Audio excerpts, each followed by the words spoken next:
अगर मैं आपसे पूछूं कि क्या आप भारतीय जनता पार्टी के बारे में जानते हैं तो आप तपाक से जवाब देंगे कि ये तो एक राष्ट्रीय राजनीतिक पार्टी है। चलिए अच्छा, दूसरा सवाल, क्या आप भारतीय राष्ट्रीय कांग्रेस के बारे में जानते हैं? तो आप कहेंगे क्या यार, फिर वही बात, इन राजनीतिक पार्टियों के बारे में कौन नहीं जानता। चलिए अच्छा, अगर आपको राजनीतिक पार्टियों के बारे में इतनी जानकारी है तब तो आप पवित्र हिंदुस्तान कड़गम पार्टी, राष्ट्रीय मातृभूमि पार्टी और all India progressive Janata Dal, इन सभी पार्टियों के बारे में जानते ही होंगे। खैर, सवाल ये नहीं है कि आप इन पार्टियों के बारे में जानते हैं या नहीं जानते हैं। सवाल ये है कि मौजूदा वक्त में देश में 2000 से अधिक ऐसी राजनीतिक पार्टियां हैं जो पंजीकृत गैर मान्यता प्राप्त हैं, जिनका चुनाव से कोई लेना देना ही नहीं है। नमस्कार, ध्येय टीवी की खास पेशकश न्यूज दिसार में आपका स्वागत है। मैं हूं केसरी पांडे और इस एपिसोड में हम बात करेंगे पंजीकृत गैर मान्यता प्राप्त पार्टियों से जुड़े मुद्दे की। हाल ही में चुनाव आयोग ने सरकार से मांग की कि उसे निष्क्रिय पार्टियों का रजिस्ट्रेशन रद्द करने की शक्ति प्रदान की जाए, क्योंकि ये पार्टियां राजनीति की आड़ में केवल आयकर छूट का फायदा उठाने के लिए ही बनाई गई हैं। इसके अलावा रजिस्टर्ड राजनीतिक दल भी चुनाव नहीं लड़ने वाले दलों के पंजीकरण को रद्द करने की मांग कर रहे हैं। अभी मौजूदा वक्त में चुनाव आयोग जन प्रतिनिधित्व अधिनियम 1951 के तहत पार्टियों को रजिस्टर तो कर सकता है, लेकिन निष्क्रिय पार्टियों का पंजीकरण रद्द करने की शक्ति इसके पास नहीं है। किसी पार्टी का पंजीकरण केवल तभी रद्द किया जा सकता है जब उसने धोखाधड़ी से रजिस्ट्रेशन किया हो, अगर इसे केंद्र सरकार द्वारा अवैध घोषित कर दिया गया हो, अथवा कोई पार्टी इस बात की घोषणा करती है कि वो अब भारतीय संविधान का पालन नहीं कर सकती।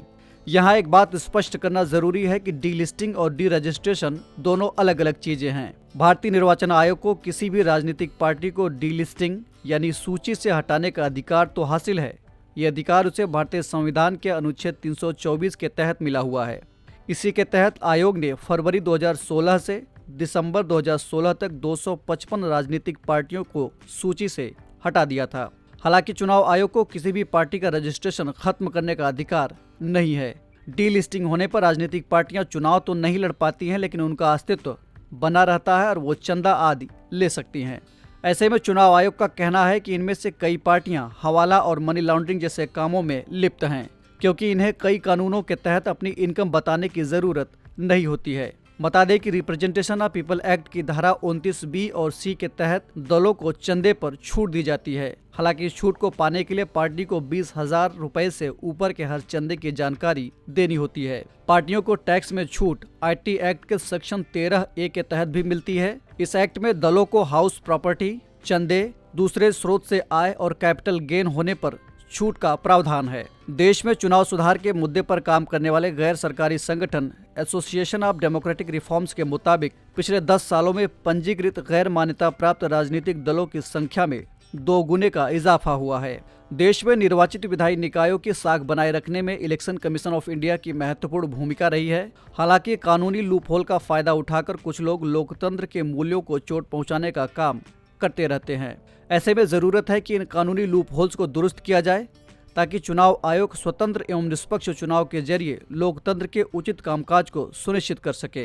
साथ ही अभी हाल ही में बंगाल विधानसभा चुनाव और उत्तर प्रदेश के पंचायत चुनाव के चलते जिस तरह से कोरोना के मामलों में वृद्धि हुई थी, उस वक्त चुनाव आयोग की भी काफी किरकिरी हुई थी। इस संबंध में मद्रास हाई कोर्ट ने भी सख्त टिप्पणी किया था।